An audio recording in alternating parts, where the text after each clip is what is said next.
Washington's usually bustling 18th Street is eerily quiet. Many of the restaurants here have shut down. Others are offering only takeout service.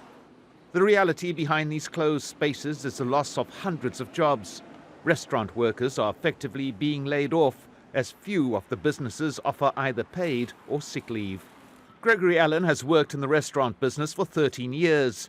He shows a worker's manual typical of the industry, which makes no mention whatsoever of paid sick leave.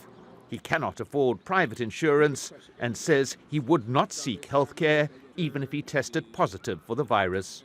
Absolutely not. Like, that's crazy. You know, I heard that the first person that got tested, or not the first person, one of the people that got tested for coronavirus has a $3,000 bill, and I can't afford that.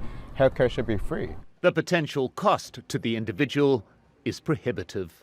The government says it will cover the cost of testing for the virus, but then there are three other elements.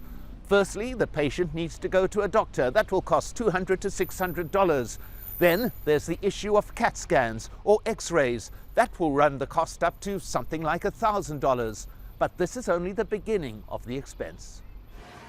These turn out to be merely initial costs.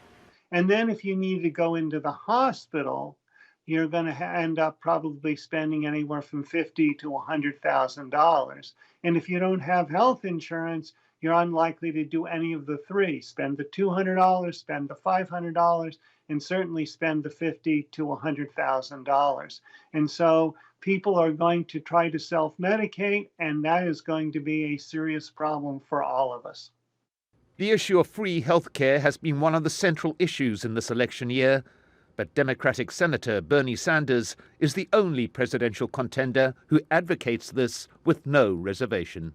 Some believe the nation's experience of this pandemic could impact on future decisions by Congress.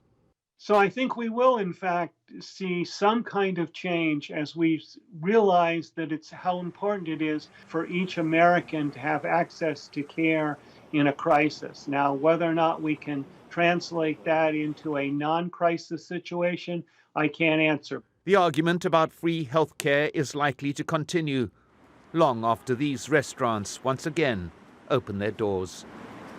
Mike Hanna, Al Jazeera, Washington.